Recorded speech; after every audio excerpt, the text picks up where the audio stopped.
Things are a little less structured with time travel for episode 55, because in real time, stays are much more focused on the kids' hop comeback. I'm linking to some resources for streaming and supporting the comeback in the notes below, actually, which you should check out if you've got time. If you're ready to dip into time travel for the month leading up to episode 55, though, let's dive in.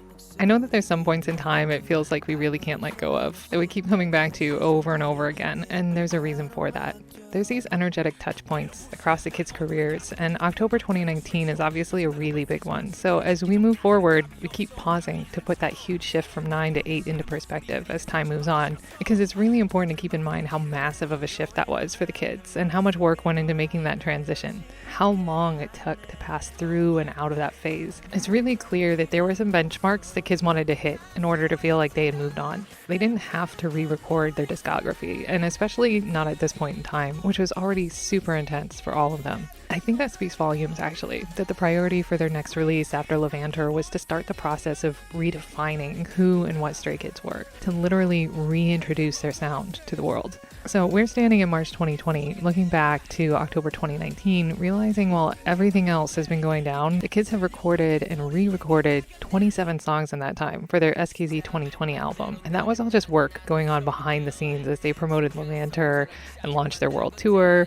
when they spent almost a full month in the US. So as we get to this point, we can see this is not just our kids adjusting to a new normal. They're launching themselves forward. They're setting the record straight about who they are on the world stage even. So the kids' home base is obviously Korea. They've been branching out across Asia. They've done some touring in Europe, and they're especially focusing on the United States. But right now, we're witnessing this huge milestone for them in Japan. They're marking their Japanese debut, which happened on March 18th, with the release of this massive compilation album, SKZ 2020. This was a huge step for them. We obviously know that there's an enormous market for the kids in Japan, but this was a really significant moment, not just because it really formalized that foothold that they have in Japan, but the significance of this album really can't be overstated. Because you have to remember, outside of Play Levanter and the few singles that they've released in between, Stays have been listening to OT9 songs since the Survival Show, right? This has been their entire world. These songs are the ones that Stays have imprinted. Now they're hearing these OT8 versions for the first time. And this is basically the kids saying,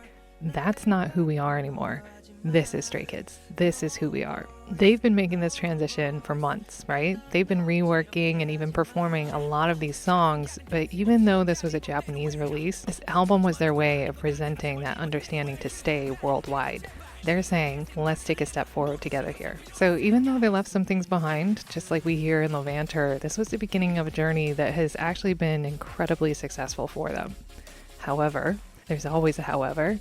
This is a time period where it really feels like the kids cannot catch a break, because as everyone is painfully aware, this is the moment in time when the world really ground to a halt. With COVID being declared a pandemic, a lot of countries were putting curfews into place and introducing lockdowns. In general, people were scared and confused.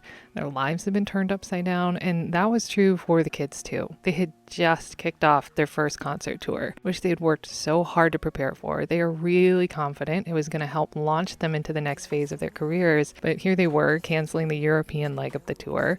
They're postponing other dates that would later be canceled. So Stray Kids are also adjusting to what no one realized yet was going to become the new normal. And it might be predictable, but what's just the most Stray Kids thing ever is we really see how the kids were there for Stays, as this was all shaking up the world. Their first instincts when there was a world-changing epidemic unfolding was to reach out to Stay, to give them strength, to bring them comfort, and just keep them company during uncertain times. And this is what walking alongside each other really is. Stray Kids and Stay coming to understand what it is to care for and be there for each other during hard times. The last thing I'll say, and it's one that I'm low-key annoyed we didn't get to spend more time screaming about, is that this month Chan's Skiz Player My House was released. And I know in a month when these huge shifts are literally changing the way life is being lived across the planet, this is a relatively small moment to focus on, especially since this is a video that's just a minute and 30 seconds long. But that also kind of drives home the impact this performance has, because Chan is so talented at producing music. He's so driven and focused as a leader.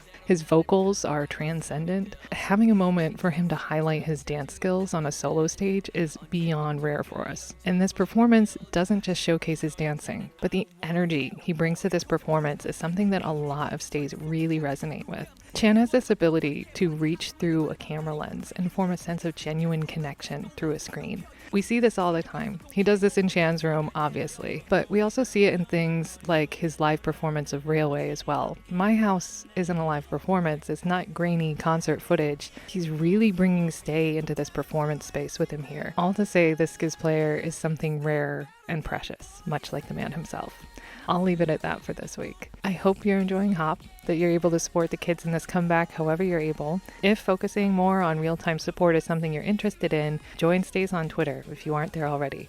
Otherwise, I'll see you next time to yap some more about the month leading up to episode 56. See you then.